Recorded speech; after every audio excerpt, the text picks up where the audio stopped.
네, 안녕하세요, 여러분. 씨알쌤입니다. 오늘은 신영복 선생의 새 출발점에 선 당신에게라는 수필 한 편을 같이 공부해 보도록 하겠습니다.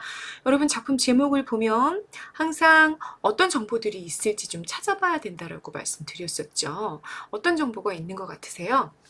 새 출발점에 선 당신에게. 자, 누구누구에게 그랬으니까, 이게 뭐가 된다?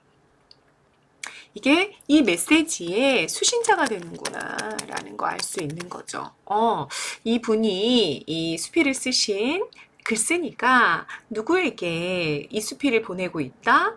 새 출발점에 서 있는 누군가에게, 당신에게 이 수필을 쓰고 있는 중이구나 라는 걸 알 수 있습니다. 네, 그 정보를 가지고 이 당신은 어떤 사람이다. 그러니까 무언가를 출발하는 사람이다. 무언가를 시작하고 있는 사람이구나 라는 거, 그 정보를 잡은 상태에서 이 글을 들어가셔야 된다라는 얘기입니다.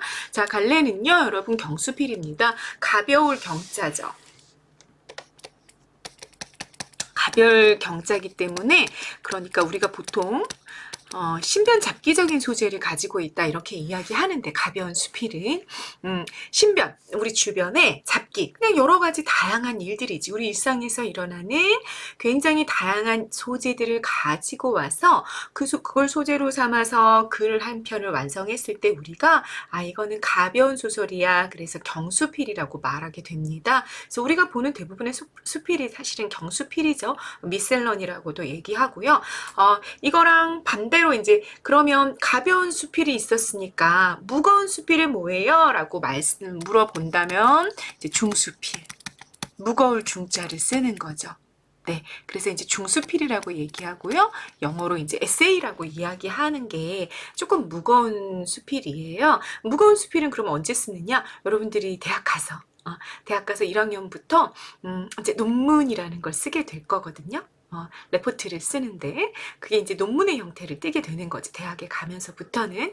그렇게 그때 쓰는 글은 여러분들이 다양한 자료를 조사해서, 그리고 아주 전문적인 내용으로 들어가서 그 전문적인 내용에 대해서 글을 쓰게 된단 말이에요. 그래서 그런 글의 종류들을 우리가 이제 중수필이라고 이야기해요. 그래서 우리가 보는 대부분의 수필은 경수필이다, 이렇게 좀 알고 가시면 되겠습니다. 수필이니까 너무 당연히 여러분 어떤 성격을 갖게 되겠다? 교훈적인 성격을 갖게 되겠다.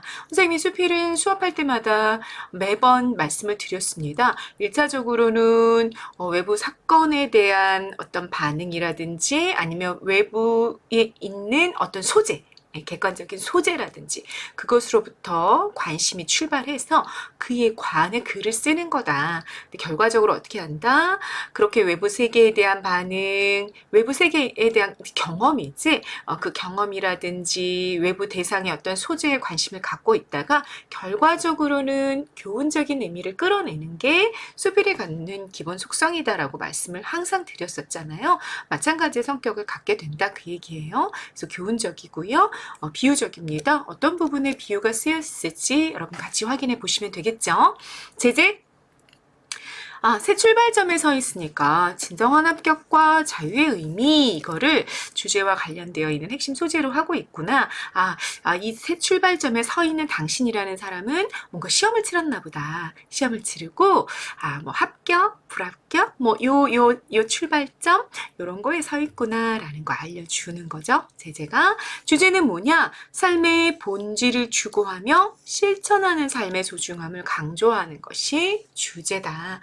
새 출발점에서 무언가 시작하려고 하고 있는데, 이 사람에게 무엇을 자꾸 얘기해주고 싶어 하냐면, 어떤 출발점이든지 간에 정말 본질이 무엇인지, 뭐 허세를 부리게 만드는 거라든지, 아니면 뭔가 너무 이상적이고 현실적이지 않은 것을 추구하는 거라든지, 이런 것들을 좀 멀리하고 정말 본질적인 것을 추구하면서 그 본질을 내 삶으로 만들어가는 실천, 이것이 중요해 라고 이야기하는 게 바로 이 수필이구나 라는 거 주제를 통해 확인하시면 되겠습니다. 자, 특징, 독자를요 받는 사람으로 설정한 편지글 형식이야. 그러니까 여러분, 여기 새 출발점에선 당신은 독자가 되겠구나, 그죠? 그리고 이건 편지글이니까 이 독자가 수신자가 되어 있다라는 이야기를 하게 되는 거죠. 됐죠? 경어체를 활용할 거래. 경어체 뭐야?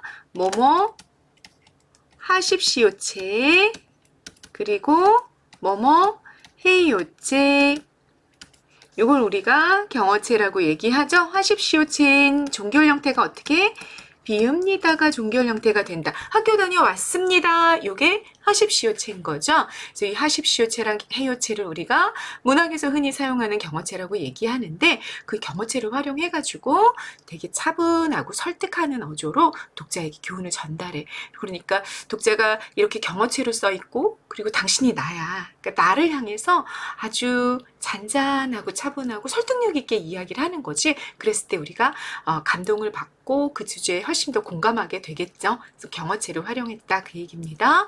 마지막이에요. 자신의 경험과 옛 고사를 바탕으로 이야기를 이끌어가고 있습니다. 자신이 신영복 선생이 독재 정권 하에서 감옥에 굉장히 오랫동안 투옥되어 계셨던 경험이 있으시죠?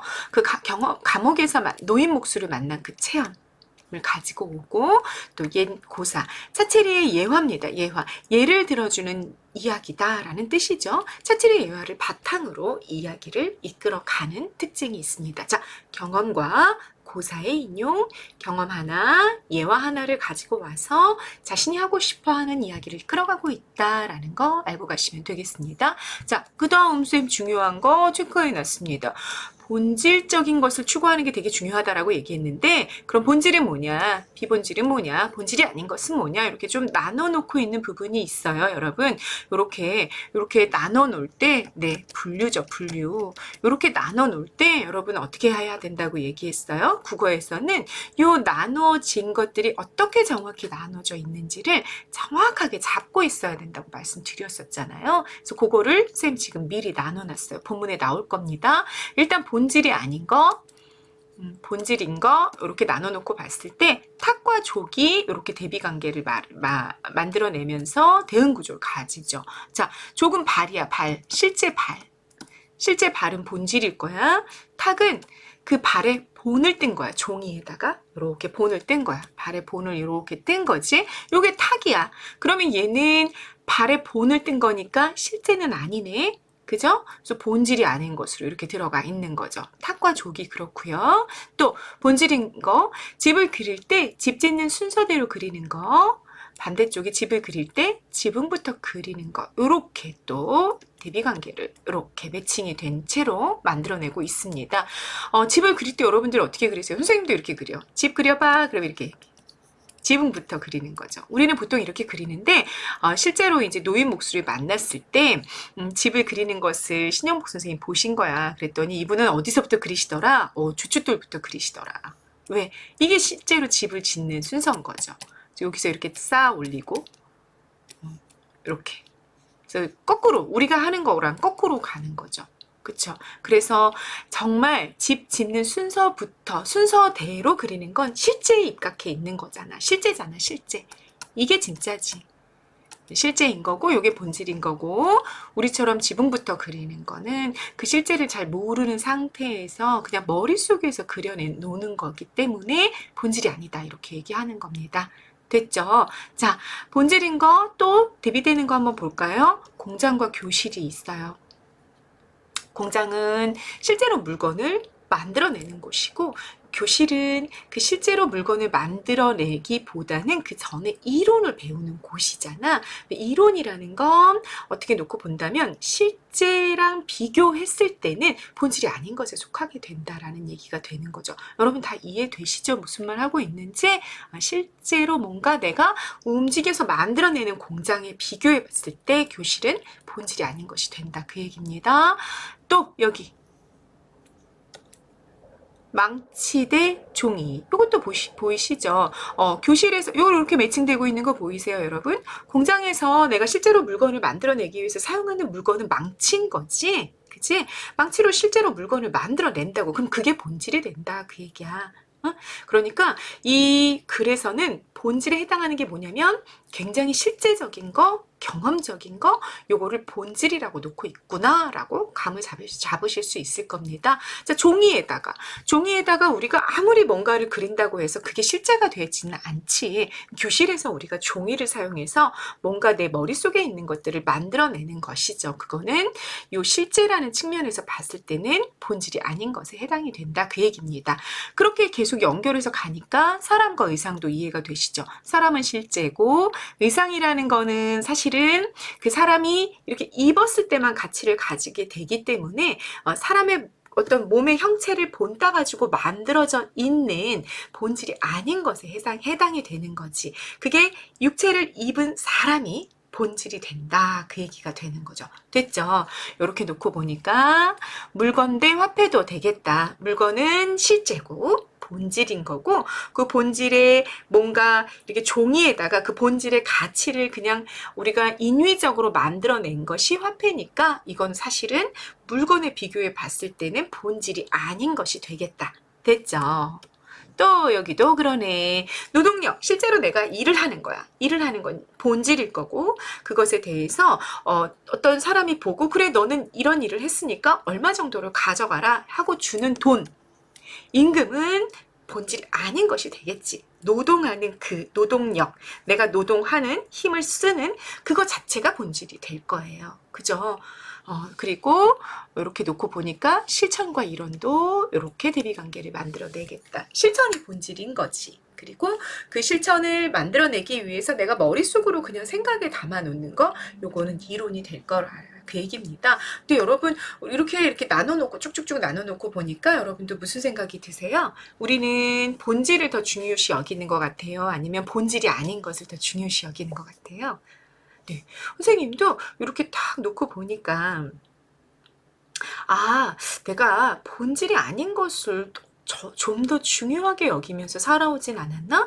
그런 생각을 좀 하게 되더라고요. 여러분들은 어떠신지 모르겠어요. 자, 그래서 여기 부분에서 부수적인 것.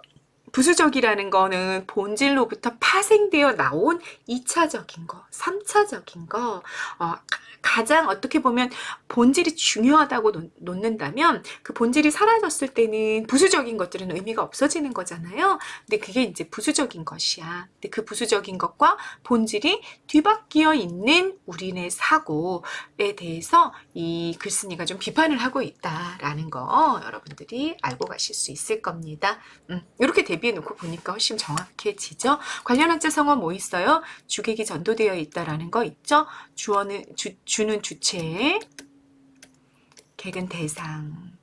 이게 전도, 뒤바뀌었다 이런 뜻이죠. 뒤바뀜. 뒤바뀐 채로 우리가 살아가는 것 같아. 그래서 우리가 어떨 때 보면은 이론을 더 중시 여기고 실천보다는 그리고 그 노동하는 노동력 또 그 노동을 소유하고 있는 사람을 더 중요시 여기기보다는 아주 부차적으로 부수적인 돈을 더 중요시 여기고 뭐 이런 모습들을 우리가 좀 보이고 있다라는 걸 반성하게 만들어 주는구나 라는 거 잡고 가시면 되겠습니다. 자, 그 다음 보십니다. 중요한 게 진정한 공간의 의미를 정리하는 것도 되게 중요할 것 같아요. 진정한 공간은 그럼 뭐냐? 사회랑 대학을 나눠 놓고 계셔. 그러니까 아까 작품 제목 있잖아요, 여러분. 새 출발점에선 당신에게 이거는 이제 수능 시험을 치른 이런 고3 학생들이 아마 예상 독자가 되겠구나, 대상이 되겠구나라는 감이 좀 오시죠? 사회와 대학을 나눠놓고 있는 거 보니까. 자, 사회와 대학을 이렇게 나눠놓고 한번 보는 거야. 사회는 살아있는 발로 서 있는 곳이다. 그 사회로 나가면 우리가 실제로 실천적인 무언가를 하게 되죠. 뭐 예를 들자면 카페에서 뭐 서빙을 하는 아르바이트를 하게 된다. 편의점에서 편의점 알바를 한다. 뭐 이런 것부터 출발을 해서 내가 어떤 특정한 직업을 가지게 돼. 또는 뭐 공장으로 갈 수도 있고 또는 어떤 사업체에서 뭔가 업무를 볼 수도 있고 어찌됐든 거기선 뭐 하는 거야? 내가 실제로 내가 배워왔던 것을 실천해가지고 뭔가를 만들어내는 그런 공간이란 말이야. 그래서 살아있는 발로 서 있는 곳이라는 거야. 자, 정리하자면 실제적인 경험을 하는 거지. 매일매일 그런 경험을 하게 되는 거죠. 그래서 살아있는 교육을 받을 수 있는 곳, 그곳이 사회다. 라고 보는 거죠. 대학은 반면에 어떤 곳이냐? 더 많은 바를 깨달을 수 있는 곳, 가능성의 땅이다. 이렇게 규정해 놓고 계십니다. 더 많은 바를 깨달을 수 있는 곳이다? 이건 도대체 무슨 말일까? 가능성의 공간이다. 이렇게 연결이 되어 있는데요. 비현실적인 이론을 현실에 맞는 새 이론으로 창조할 수 있는 곳이라는 가치를 좀 대학에는 부여해 볼 수 있겠다. 이 신영복 선생님이 한양대 교수님이셨잖아요. 그러니까 사회에 분명히 좋은 가치를 부여해 놓고 있는 것 같긴 해. 본질과 본질이 아닌 것을 놓고 봤을 때 사회가 어떻게 보면 더 본질적인 것이라고 볼 수 있겠죠. 그러면 그렇게 놓고 봤을 때 모든 사람들이 다 사회로 가야지 대학에 왜 가나 했을 때 그런 고민 끝에 대학 교수이셨던 신영복 선생은 대학이 이런 가치를 가진 곳이다 라는 의미를 좀 부여하고 싶으셨던 것 같아요. 뭐냐면 대학에 가게 되면 예를 들어서 내가 뭐라고 할까? 뭐 게임을 배우고 싶어. 게임 그래픽, 게임 기획 이런 것들을 배우고 싶어가지고 대학을 갔단 말이야. 그러면 대학에 가서 우리가 하는 건 실제적인 경험은 아니야. 실제적인 경험이 아니고 그거 전에 여러 가지 다양한 이론들을 배우죠. 근데 그 이론들은 사실은 뭐였냐면 어떤 누군가가 내 전에 있었던 어떤 나보다 훨씬 더 뛰어난 분일 수 있겠죠. 그런 어떤 뛰어난 분이나 아니면 뛰어난 공동체가 막 연구해가지고 개발해 놓은 그리고 사회에 적용해 보기도 했던 그런 수많은 이론들을 내가 대학에 가서 배운다는 거야. 그러니까 그 각각의 아주 수많은 이론들 모르겠다. 게임 기획하면은 거기에 어떠한 영역들이 선생님이 있는지 잘 모르는데 게임을 기획하기 위해서 필요한 뭐 아주 다양한 분야의 아주 많은 사람들이 만들어 놓았던 업적들 이걸 배우잖아. 그러니까 이 각각의 업적들이 다 뭐가 된 거야. 다 발이라고 할 수 있는 거지. 실제적인 경험을 통해서 만들어진 이론들일 테니까 그 많은 발들을 배우는 거야. 내가. 이해되셨죠? 많은 수많은 이론들을 내가 배우게 되는 거야. 그래서 그래 게임을 기획하기 위해서는 이러이러한 단계가 필요하구나. 이럴 때는 이런 지식들을 가져다 쓰면 너무 좋겠구나. 내가 게임을 실제로 내가 만들 건데 내가 게임을 만들 때는 이거를 이렇게 적용하고 저거를 저렇게 적용해가지고 이렇게 만들어 볼 수 있겠구나라는 걸 머릿속에 쫙 그려볼 수 있는 그런 가능성의 공간이 어디다? 대학이다. 더 많은 바를 깨달을 수 있는 곳이다. 그러니까 사회랑 비교했을 때는 사회는 온전히 내 발로 나 하나만의 발로 하나씩 배워가는 공간이라면 대학은 더 많은 수없이 많은 이 사회의 업적들을 다시 말해 더 많은 발들을 보고 배워가지고 현실에 맞는 나에게 맞는 것으로 재창조할 수 있는 가능성의 공간이 된다라는 얘기인 거지. 이해가 다 되셨죠? 자, 그런데 사회나 대학을 이렇게 나눠놨을 때 그러면 앞에도 이 작가가 본질과 비본질을 나눠놨었잖아. 그러면 선생님 사회랑 대학도 이렇게 나눠가지고 어떤 것은 본질적인 것이고 어떤 것은 비본질적인 것이라고 얘기할 수 있나요? 그렇지 않습니다. 뭐라고 정의 내리시고 있냐면 사회든 대학이든 발을 상대하고 있다면 상관없다. 이렇게 규정을 좀 하고 계세요. 발을 상대하고 있다면 다시 말해 내가 정말 우리 삶에 본질적인 것을 건드리고 있다면 사회도 대학도 그곳이 곧 여러분에게는 진정한 공간입니다 라고 이야기를 하고 있는 글입니다. 됐죠? 거의 중요한 얘기 다 끝난 것 같아요. 네, 여기까지 중요한 거 딱 잡으시고요. 본문 상세 점검 이제 들어가 보도록 하겠습니다. 자, 작가의 경험으로부터 시작을 하고 있네요. 나와 같이 징역살이를 한 노인 목수 한 분이 있었습니다. 자, 비읍니다. 뭐라 그랬어? 경어체. 무슨 효과가 있다 그랬어? 굉장히 차분하고 설득적인 어조로 독자들에게 잔잔한 어떤 공감력을 확보하게 해준다고 그랬죠? 노인 목수 한 분이 계셨어. 경험을 제시했어요. 그 노인이 말이야 집을 그리는 걸 봤어. 근데 너무 충격을 받으셨어요. 집을 그리는 순서가 판이하다. 여러분 판이하다 무슨 뜻? 아주 달랐다라는 뜻이야. 집을 그리는 순서가 이 글쓴이와 너무 달랐어. 저랑도 다르네요. 보니까 지붕부터 우리는 그린단 말이야. 지붕부터 그리는 우리들의 순서와 거꾸로 그리고 계시다. 계셨다라는 거죠. 먼저 주출도를 그리고 기둥, 도리, 들보, 석가래, 지붕의 순서로 그렸어. 근데 그걸 잘 보고 있었더니 그가 집을 그리는 순서가 집을 짓는 순서였다라는 거지. 다시 말하자면 집을 짓는 순서대로 그림을 그렸다. 그 얘기는 일하는 사람의 그림이었다라는 얘기가 되는 거야. 자, 일하는 사람의 그림이었다는 건 무슨 뜻이야? 실제의 토대를 둔 구체적이고 사실적인 그림. 진짜였다 그거지. 진짜였다. 그리고 그게 바로 뭐다? 본질이다. 그 얘기를 하고 있는 중인 거예요. 이해 다 되고 있죠. 실제 토대를 두고 있는 정말 구체적이고 사실적인 거, 그게 바로 본질이야. 그 얘기를 해주고 있는 중이죠. 세상에 지붕부터 지을 수 있는 집은 없습니다. 생각해보면 그렇죠. 근데 우리는 그림을 지붕부터 그려요. 그건 결국은 본질을 망각한 이론상의 집일 수밖에 없는 거죠. 그냥 우리의 머릿속에만 존재하는 집일 수밖에 없다. 그 얘기야. 그럼에도 불구하고 지붕부터 그려온 나. 자, 지붕부터 그려온 나는 그럼 어떤 존재인 거야? 플러스야, 마이너스야? 마이너스야. 본질을 몰랐던 존재인 거지. 결국 나의 그림이라는 건 본질을 전혀 모른 채 겉모습만 보고 따라한 아주 피상적인 것에 불과했었고, 관련 속담 수박 겉핥기식. 수박의 겉을 쫙 쪼개가지고 그 속을 맛봐야 되는데 그러지 않고 그냥 수박 겉만 열심히 하는 그런 아주 피상적이고 표피적인 것에 불과했다. 아주 얕은 거였구나라는 걸 깨닫게 되는 거죠. 그러면서 대단히 부끄럽다라는 정서를 느꼈습니다. 자, 우리 그 자기 스스로를 부끄럽게 여기는 정서를 자괴감이라고 하는 거 아시죠? 여기 괴가 괴로워하다라는 괴가 아니고 부끄러울 괴자입니다, 여러분. 알고 가십니다. 부끄러웠습니다. 나의 서가가 한꺼번에 무너지는 낭패감이었습니다. 신영복 선생 하면 정말 엄청난 지식인이죠. 우리 시대의 구루라고 이야기할 수 있는 어마어마한 분이세요. 그러면 그 나의 서가가 한꺼번에 무너지는 낭패감이었다라는 건 도대체 무슨 의미겠냐? 그분이 축적해왔던 지식 체계가 서가죠. 근데 그 서가가 실제에 기초했었나? 정말 현실을 반영하고 있는 지식체계였던가를 돌이켜보기 시작을 하신 거야. 그래서 내가 이렇게 혹시라도 내가 알고 있는 내가 대학 교수로서 내가 쌓아왔던 나의 모든 지식체계들이 혹시 내가 이렇게 지붕부터 그리는 집을 그렸던 것처럼 실제와는 전혀 괴리되어 있는 실제와는 전혀 무관한 이론상의 무언가는 아닐까? 라는 생각을 하니까 와르르 갑자기 막 자기가 배웠던 모든 것들이 무너져 내리는 그런 낭패감을 맛봤다라는 얘기입니다.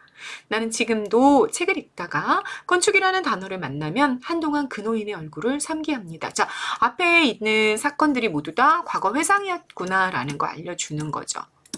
지금도라는 건 이 글을 쓰고 있는 그 지금도 요즘에도 책을 읽다가 건축이란 단어를 보면 노인의 얼굴이 떠오른다라고 말하고 있습니다. 이유는 뭐예요? 그 노인이 뭐 했기 때문에 정말 본질이 무엇인지를 깨닫게 해주셨기 때문에 그렇다라는 얘기인 거죠. 자, 여기 감옥에서의 체험이 여기까지 정리가 됩니다. 나는 집을 그릴 때 지붕부터 그리는 본질이 아닌 그런 그림을 그리고 있었어. 실제 삶이 부재한, 존재하지 않는 이론에 불과했던 거죠. 노인 목수는 반면에 나는 대학 교수고 그분은 정말 학교 공부를 배우지 못한 그런 무지한 분이셨지만 주출돌로부터 시작해서 집을 짓는 순서에 따라 그림을 그렸고 그것이 바로 본질이었구나라는 걸 깨달았던 경험을 먼저 제시를 해줬습니다. 그 다음 보십니다. 차칠이 자 뭐예요?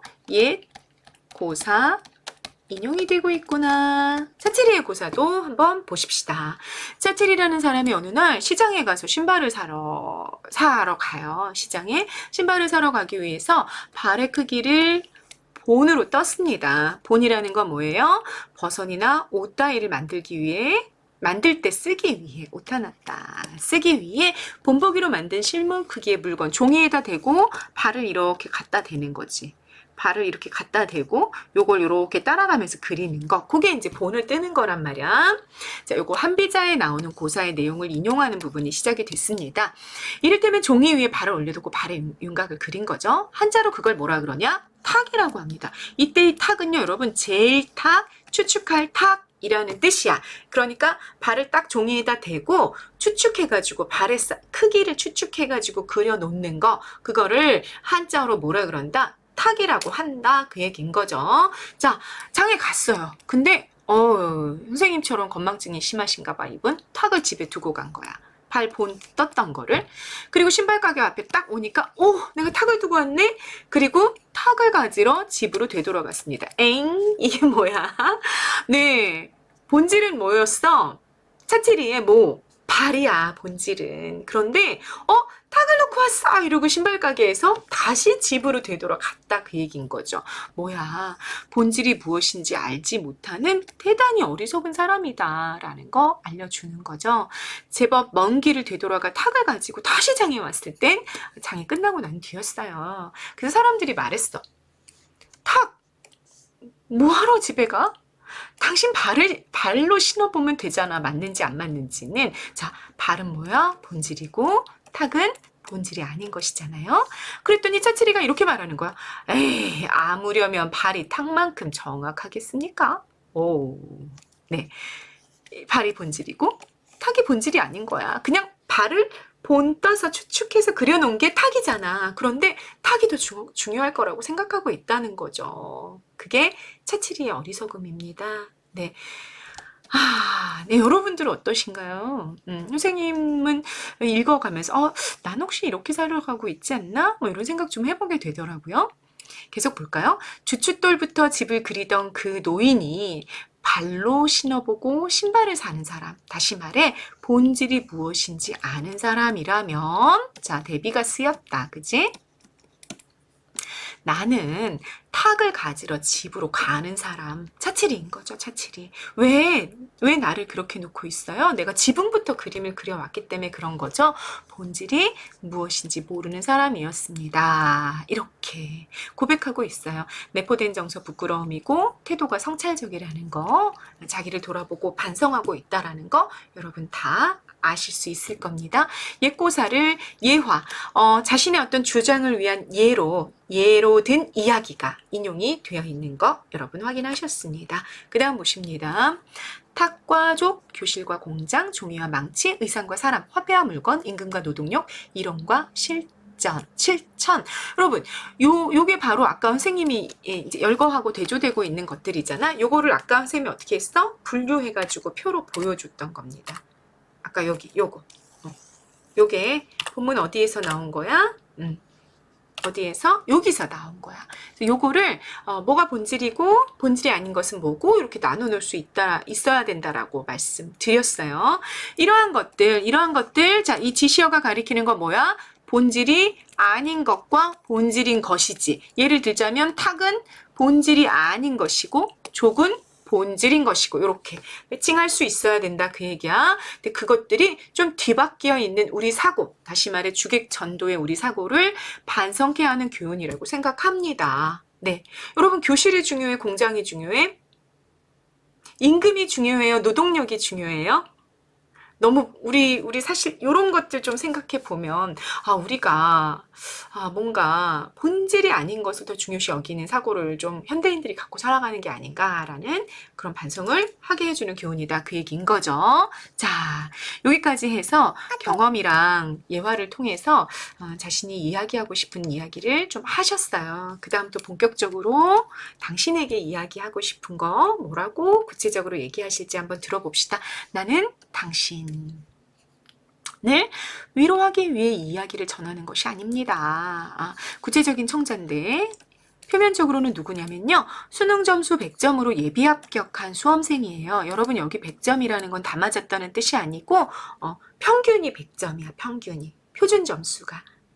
100점이고 그 100점 위로 올라가면 자기가 시험을 잘 본 거고 100점 밑으로 내려가면 자기가 시험을 못 본 거지. 떨어진 거지. 근데 수능 점수 100점이니까 딱 평균이 된 거야. 그러니까 이 사람은 완전히 붙지는 못하고 예비 합격생으로 예비 번호를 부여받은 거죠. 붙을 수도 있고 떨어질 수도 있고 요런 그 선에 딱 걸쳐서 있는 사람이 당신인 거예요. 표면적으로는. 이면적으로는 새로운 출발을 준비하는 모두가 될 수 있을 거고요. 또 혹은 본질을 좀 보지 못하고 겉모습과 형식에 집착하는 우리 같은 현대인들을 좀 포괄적으로 의미하는 게 당신이다라고 볼 수 있습니다. 나는 당신을 위로하기 위해 이 이야기를 전하는 것이 아닙니다. 이렇게 얘기했을 때는 아마 수능 점수 100점으로 예비 합격한 예비 번호를 부여받고 막 떨고 있는 그 합격생, 난 좀 떨어질 수도 있겠어 라는 생각을 하고 있는 그 사람을 위로하기 위해 이 글을 쓰고 있는 게 아니다 라는 얘기야. 위로는 진정한 애정이 아닙니다. 위로는 그 위로를 받는 사람으로 하여금 스스로가 위로의 대상이라는 사실을 확인케 함으로써 다시 한번 좌절하게 만드는 것이기 때문입니다. 여러분 이거 이해되십니까? 위로를 이렇게 볼 수도 있다. 그렇죠. 그렇게 볼 수도 있죠. 왜? 내가 누군가를 위로한다고 했을 때 그와 나를 보면 위로하는 나는 그 사람보다 좀 나은 존재고, 위로를 받는 위로의 대상인 그는 나보다는 좀 뭔가 결여되어 있거나 결핍되어 있거나 뭔가 모자라거나 힘든 사람인 거지. 그래서 내가 조금 위에서 그 밑에 있는 내가 이렇게 밑으로 내려다 보면서 그렇게 할 수 있는 게 위로란 말이야. 그렇게 놓고 봤을 때는 위로의 대상이 한 번 더, 저 사람은 나와 같은 처지가 아니기 때문에 나를 저렇게 위로할 수 있는 건데, 나는 저 사람이 저렇게 위로하는 걸 보니까 나 정말 실패했구나. 이런 걸 다시 한번 깨닫게 만드는 그런 게 될 수도 있겠다라는 얘기지. 그래서 여러분, 선생님 하도 예전에 들어서 잘 기억이 안 나는데 프랑스의 어떤 시인이 이 국어라는 사람들한테 돈을 자기가 이렇게 주지 않았다고 그러잖아요. 왜? 그거는 그 사람의 어떤 존엄성을 망가뜨리는 행위다라고까지도 얘기했다고 그러잖아. 내가 그 사람한테 돈을 준다는 건 나한테는 돈이 있고 그 사람한테는 없고, 그래서 그 사람이 나보다 좀 열등한 존재, 이런 게 들어가기 때문에 그렇다, 이런 얘기를 했었잖아요. 선생님 그 이야기가 조금 생각이 났어. 이 부분을 읽으면서. 그렇게 볼 수 있겠지, 그치? 위로를 한다라는 건 내가 그 사람보다 좀 낫기 때문에 이런 어떤 내 안에 교만함이 좀 자리 잡을 수 있어서 그게 진짜 위로가, 진짜 애정이 아니고 상대방을 좌절시킬 뿐이야 라고 이분이 얘기하시는 거죠. 됐죠? 나는 당신이 대학의 강의실에서 이 편지를 읽든 아니면 어느 공장의 작업대 옆에서 읽든 상관하지 않습니다. 그거 별로 중요하다고 생각하지 않아요 라고 얘기하는 거야. 당신이 대학에서 떨어져서 어떤 공장의 작업대로 갔어. 그리고 거기서 작업을 하고 있어. 그렇다고 당신이 위로받아야 될 대상이야? 아니야 라고 말하는 거죠. 어느 것에 있건 탁이 아닌 발을 상대하고 있다면 상관이 없다고 생각합니다. 무슨 말이죠? 본질적인 것을 추구하고 있다면 어느 곳이든 그 공간은 진정한 공간이기 때문에 별로 문제가 되지 않아 당신은 전혀 위로의 대상이 되지 않아요 라고 얘기하는 거죠. 이해되셨죠? 만일 당신이 사회의 현장에 있다면, 사회 현장, 다른 말로 하면 공장의 작업대죠.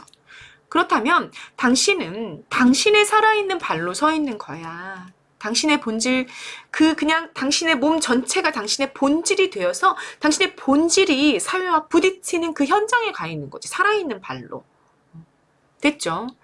그리고 만일 당신 대학의 교정에 있다면, 대학의 강의실에 있다면 당신은 더 많은 바를 깨달을 수 있는 곳에 서 있다. 아까 선생님 말씀드렸죠? 수많은 이미 실제를 통해서 만들어진 이론들, 그 수많은 이론가들의 이론은 수많은 발이야. 그걸 배워가는 공간에 서 있다. 라는 얘기죠. 대학은 기존의 이데올로기를 재생산하는 종속. 이거는 뭐야? 기존의 이데올로기에 묶여있는 땅이다 라는 얘기죠. 하지만 그 연쇄의 고리를 끊을 수 있는 가능성의 땅이기도 하기 때문입니다. 자, 대학의 양면적인 속성을 이야기했습니다. 이거지. 아까 선생님이 예를 든 거, 게임 그래픽 학과를 갔어? 게임에 관련된 수많은 이론들을 배웠다고 합시다. 수많은 발들을 깨달았죠? 근데 그거는 기존의 이데올로기란 말이야. 기존에 만들어져 있는 사고방식이고 가치관이야. 근데 내가 그거를 계속 흡수만 해. 수동적으로 수용만 해. 받아들여.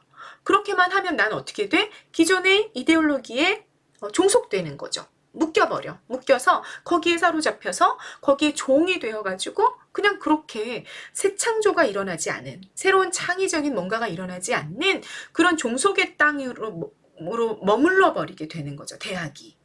대학이란 공간에서. 그런데 그러지 않고 자, 수많은 발들을 깨달았어. 깨닫고 나서 아까 선생님 얘기했던 것처럼 어떻게 해버리는 거야? 그걸 내 실제 현실, 나의 현실에 맞추어서, 나의 사회에 맞추어서 창의적으로 바꿔내. 그랬을 때 그게 진짜 내 발이 되는 거죠. 살아있는 발로 서 있는 어떤 기반이 대학에서 만들어질 수 있다. 그 얘기입니다. 그렇기 때문에 대단히 가능성의 땅이다라는 이야기를 하게 된 거죠. 자, 대학은 두 개의 속성을 다 가지고 있어. 이 두 개의 속성을 어떤 땅에 서느냐는 아마도 대학에 들어가는 나의 선택과 나의 어떤 노력, 나의 결정이 될 거다라는 이야기를 하고 있는 것 같아요. 그렇죠, 여러분? 대학의 양면적 속성. 자, 진정한 공간의 의미 다시 정리합시다. 사회는 어떻다? 살아있는 발로 서 있는 곳이야. 실제적인 경험을 통해 살아있는 교육을 받을 수 있는 곳이죠. 대학은 더 많은 바를 깨달을 수 있는 곳이자 가능성의 땅이다. 허구적인 이론을 현실에 맞는 새 이론으로 창조할 수 있는 그곳이 대학이다. 라고 진정한 공간의 의미를 이렇게 정리를 해놨습니다.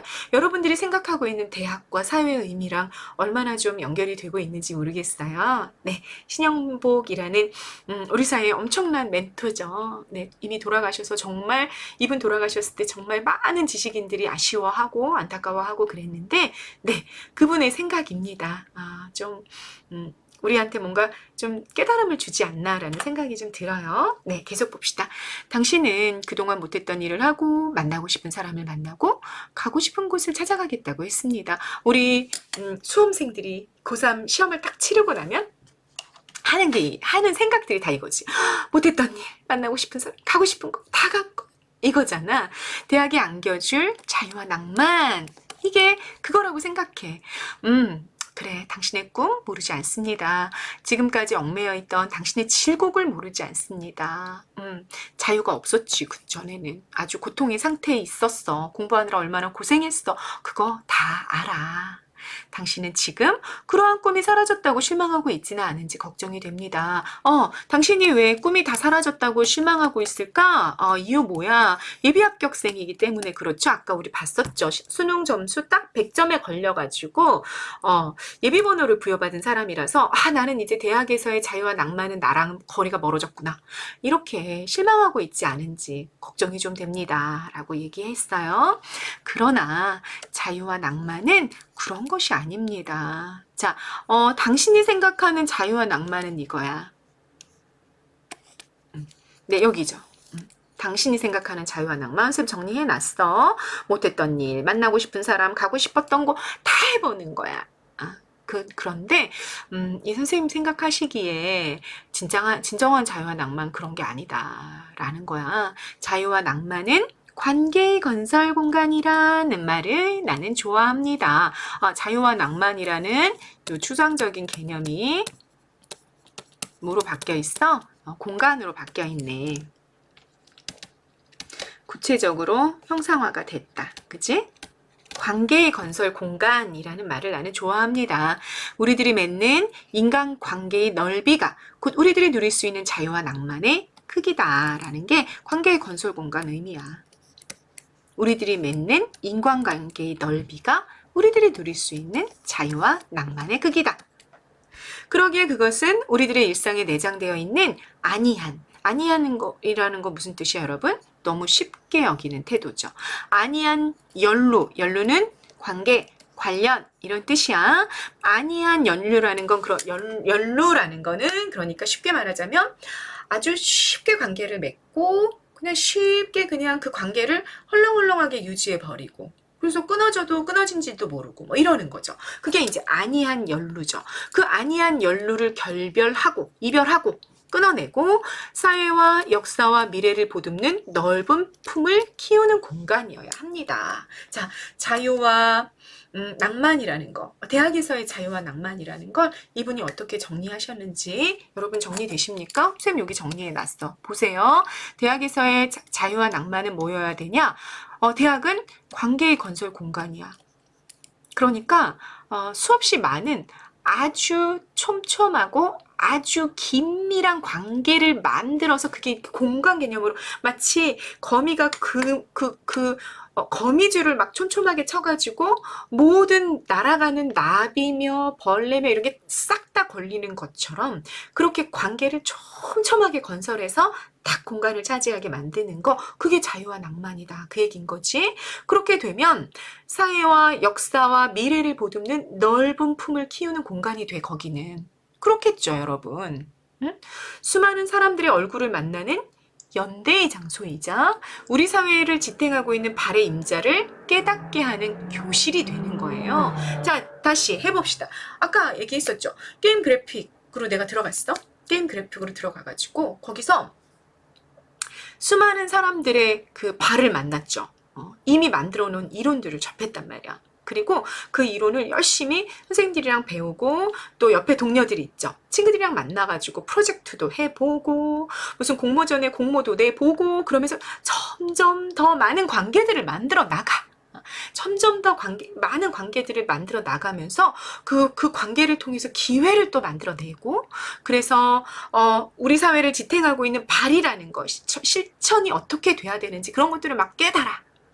그렇게 가면서 그리고 여러분 이런 어떤 우리 사회에서 우리 공동체에서 어떤 역할을 감당하기 위해서는 나 혼자만은 되지 않는구나. 이 게임이라는 어떤 하나를 만들어내기 위해서는 정말로 수없는 많은 사람들의 협업이 필요하구나. 연대가 필요하구나. 이런 것도 아는 거지.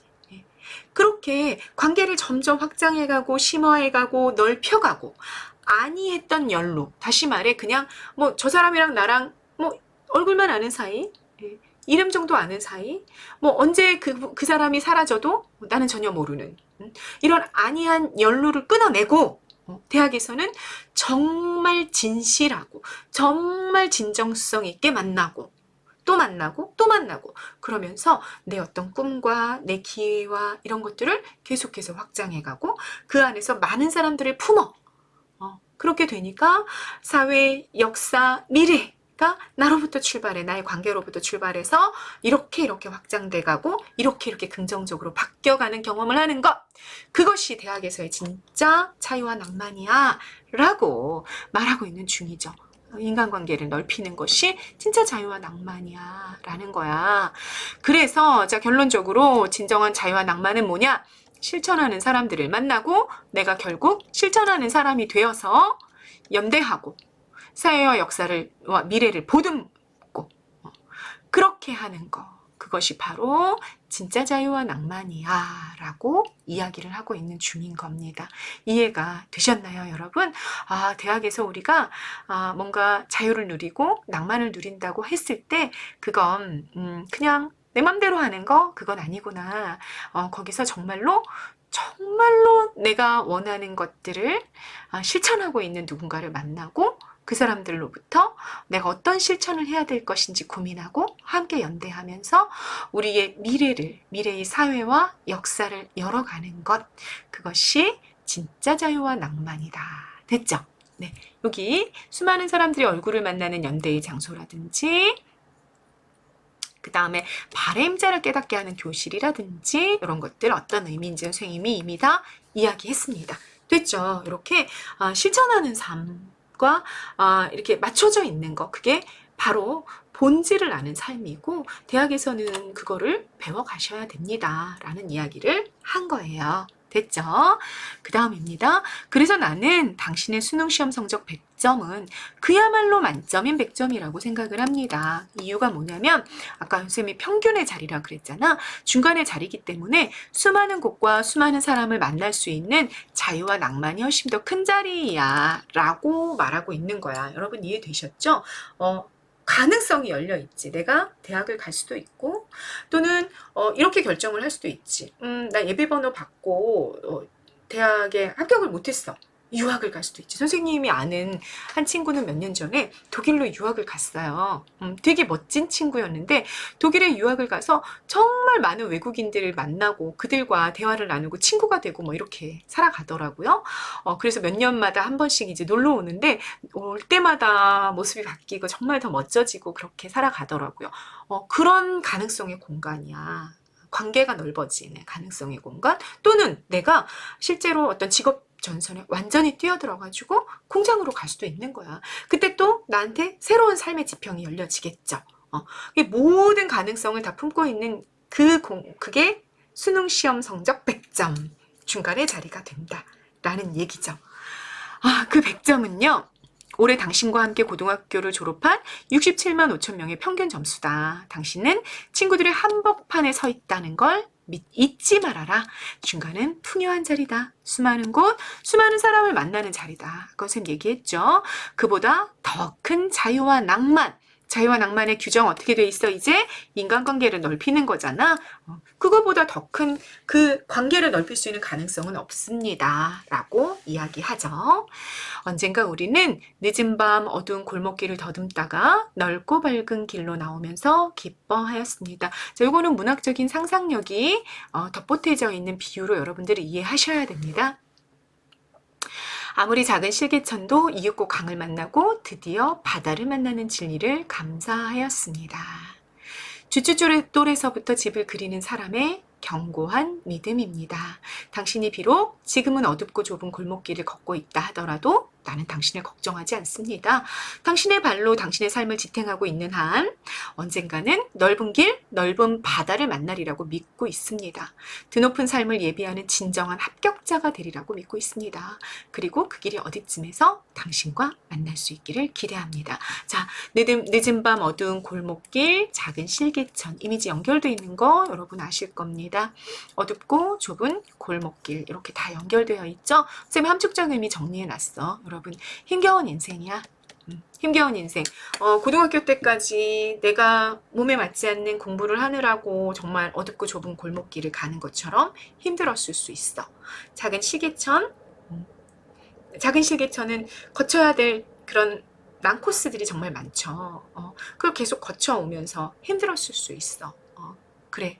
그런데 그거 걱정하지 않는다는 거야. 만약 당신이 뭐가 중요해?